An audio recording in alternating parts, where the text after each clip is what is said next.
Hola, soy Dark Wolf, en esta ocasión les traigo Top, las 20 criaturas mitológicas más famosas. Parte 1.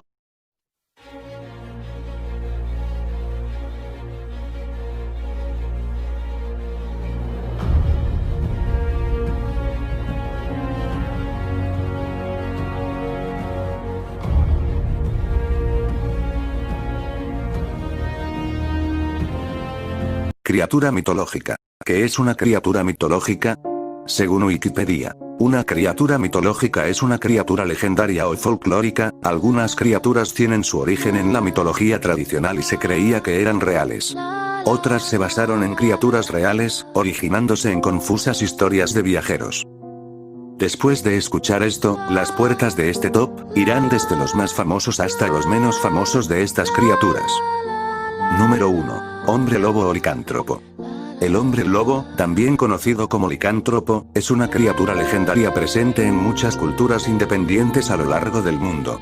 Se ha dicho que este es el más universal de todos los mitos, probablemente junto con el del vampiro, y aún hoy, mucha gente cree en la existencia de los hombres lobo o de otras clases de hombres bestia. Todas las características típicas de aquel animal, como son la ferocidad, la fuerza, la astucia y la rapidez, son en ellos claramente manifiestas, para desgracia de todos aquellos que se cruzan en su camino. Según las creencias populares, este hombre lobo puede permanecer con su aspecto animal únicamente por espacio de unas cuantas horas, generalmente cuando sale la luna llena. En el folclore y la mitología, un hombre lobo es una persona que se transforma en lobo, ya sea a propósito o involuntariamente, a causa de una maldición o de otro agente exterior. El cronista medieval Gervase de Tilbury asoció la transformación con la aparición de la luna llena, pero este concepto fue raramente asociado con el hombre lobo hasta que la idea fue tomada por los escritores de ficción moderna. La mayoría de las referencias contemporáneas están de acuerdo en que un hombre lobo puede ser asesinado si se le dispara una bala de plata, aunque esto es producto de la narrativa moderna y no aparece en las leyendas tradicionales, aunque algunas clásicas dicen que se puede matar cortándole la cabeza y arrancándole el corazón. Nadie sabe con exactitud cuándo se originaron las leyendas sobre hombres lobo. Puede que se trate de una superstición tan antigua como la humanidad misma y la manifestación observada de diversas patologías. Así parecen indicarlo algunos casos datados en España, como alguno reseñado en el siglo XVI o el de Manuel Blanco Roma Santa, siglo XIX, en cuya vida se basan las películas El bosque del lobo y Roma Santa. La caza de la bestia, 2004. Y es, que en el reino de Galicia se halló un hombre, el cual andaba por los montes a escondido y de allí se salía a los caminos cubierto de un pellejo del lobo, y si hallaba a algunos mozos pequeños desmandados, matábalos, y hartábase de comer en ellos, y era tanto el daño que hacía que los de la tierra procuraron quitar aquella bestia del mundo y prendiéronle, y viendo que era hombre, le pusieron en una cárcel. Antonio de Torquemada Jardín de Flores Curiosas, 1575.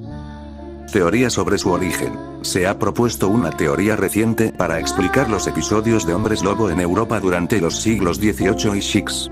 El cornezuelo, cuya ingestión causa envenenamiento, es un hongo que crece en los lugares donde se cultiva centeno en temporadas húmedas, después de inviernos muy fríos.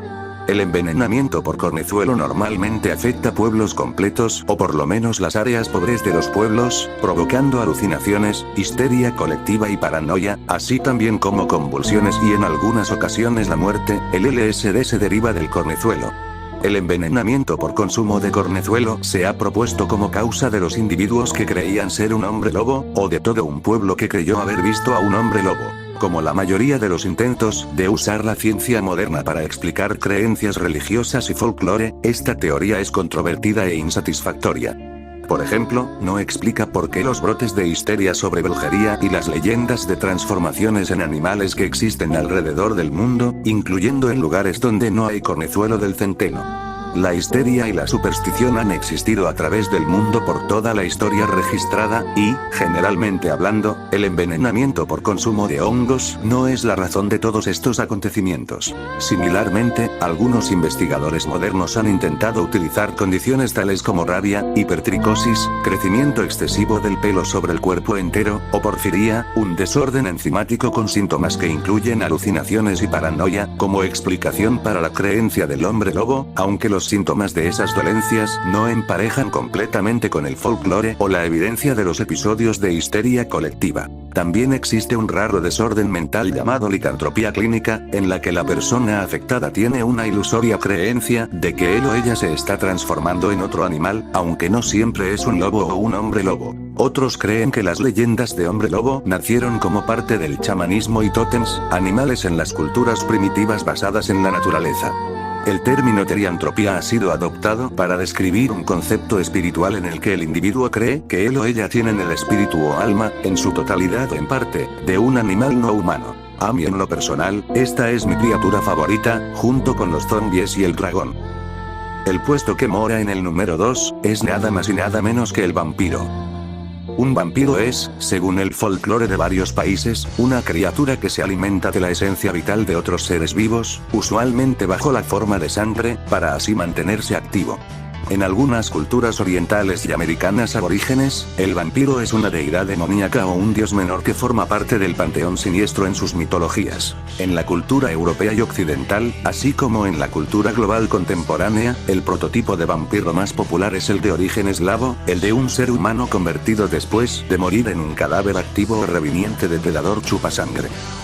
Orígenes del mito vampirístico. Es probable que el mito del vampiro en el folclore de muchas culturas desde tiempos inmemoriales, provenga inicialmente de la necesidad de personificar la sombra, uno de los arquetipos primordiales en el inconsciente colectivo, según conceptos de Carl Gustav Jung, y que representa los instintos o impulsos humanos reprimidos más primitivos.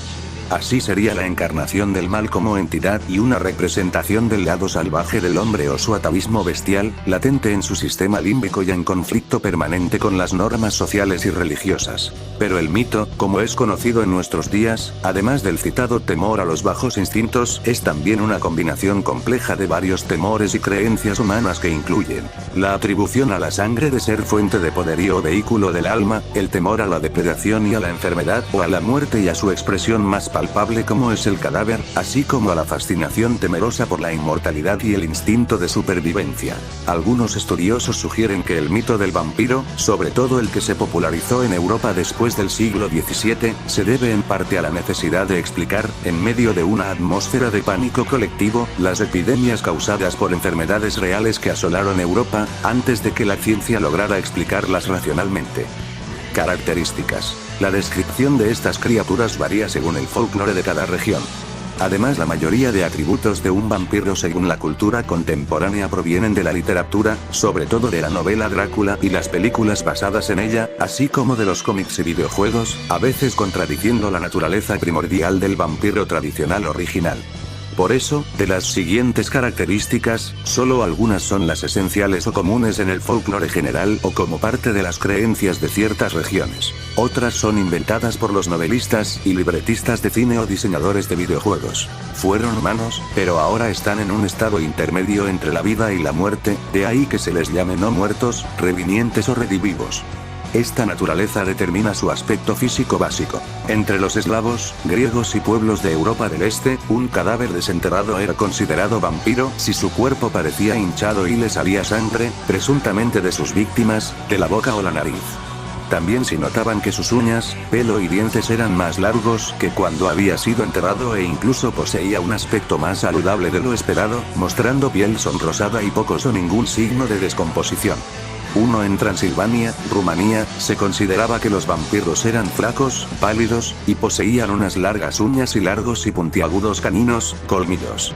En Bulgaria y Polonia se les atribuye tener un solo orificio nasal así como una especie de aguijón en la punta de la lengua. Según la creencia en el folclore rumano, tienen la posibilidad de transformarse en animales como gatos o perros, ovejas y caballos. La forma más mencionada en la ficción popular es la del murciélago y el niebla.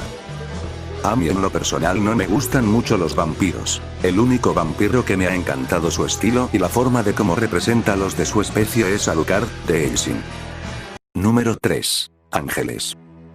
Un ángel es un ser inmaterial o espiritual presente en algunas religiones cuyos deberes son asistir y servir a Dios. Los ángeles son a menudo representados como mensajeros de Dios en la Biblia hebrea, Biblias cristianas y el Corán. Según las tres principales religiones monoteístas, los ángeles ejecutan los juicios de Dios y sirven a los creyentes. Algunos estudiosos Desde este punto de vista, son normalmente considerados como criaturas de gran pureza destinadas en muchos casos a la protección de los seres humanos. En este sentido, en el catolicismo, se habla del ángel de la guarda o ángel custodio, que sería aquel que Dios tiene señalado a cada persona para protegerla. Por contraposición, también existe la figura del ángel caído, aquel que ha sido expulsado del cielo por desobedecer o rebelarse contra Dios. Los ángeles más conocidos en el cristianismo son San Miguel, San Gabriel y San Rafael. En el cristianismo medieval, el término ángel hace referencia a la categoría más inferior de las 9, en que tradicionalmente se dividen los seres angélicos. La rama de la teología que se ocupa de los ángeles se denomina angelología. Tanto en el cristianismo y el judaísmo como en el islam, existe la creencia en los ángeles. Se concibe a los ángeles como seres creados de luz y dedicados totalmente al servicio de Dios, por cuyo mandato realizan determinadas tareas, como introducir el alma en el cuerpo de los neonatos, recoger el alma de los que mueren, registrar determinados hechos de la vida o servir de mensajeros divinos. Los ángeles, al contrario que los seres humanos, no comen ni procrean.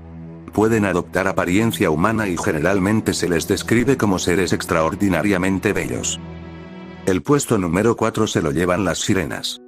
Las sirenas, en griego antiguo, sirn, encadenado, relacionado quizá con el sánscrito quimera, son criaturas legendarias pertenecientes al folclore y las leyendas. Figura antropomorfa creada a partir de una raya disecada y recortada.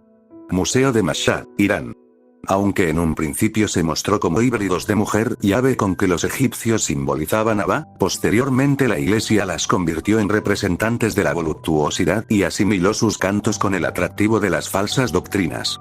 En Occidente, se metamorfosearon en seres pisciformes a partir del siglo IX, cuando empezó a difundirse el Liber Monstrorum. Las sirenas son doncellas marinas que engañan a los navegantes con su gran belleza y la dulzura de su canto. De la cabeza al ombligo tienen cuerpo de virgen y forma semejante al género humano, pero poseen una escamosa cola de pez, que siempre ocultan en el mar. Por eso muchas lenguas no latinas distinguen la sirena original clásica, inglés siren, alemán sirene, de la sirena con cola de pez, inglés mermaid, alemán Meerjungfrau.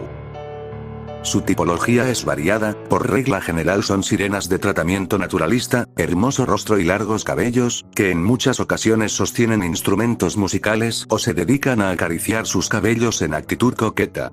En el siglo XVI, la actitud más generalizada de las sirenas fue sostener con las manos un espejo y un peine. La cola era un emblema de la prostitución y el espejo, considerado como objeto mágico, era atributo de la mujer impura, y servía para contemplar el rostro de la muerte o el culto al diablo, similitud a la actitud de Afrodita en el mundo clásico. La sirena también implica un símbolo de los tiempos de transición de carnes tolendas, carnes terrestres, a la cuaresma, pescado. Más adelante las sirenas aparecen amamantando a sus crías. La leche de las sirenas era conocida por los alquimistas como una proteína que permitía el crecimiento rápido de los héroes abandonados en el agua. Por otra parte, la tipología que gozó de mayor predicamento en las representaciones góticas, fue la sirena de cola pisciforme única. Bueno, con esto termino el video. Háganme saber si quieren más de este contenido en los comentarios. No se les olvide darle like a nuestra página de Facebook y seguirme en Twitter. Este ha sido Dark Wolf, de Multiverso hablándoles. Hasta la próxima.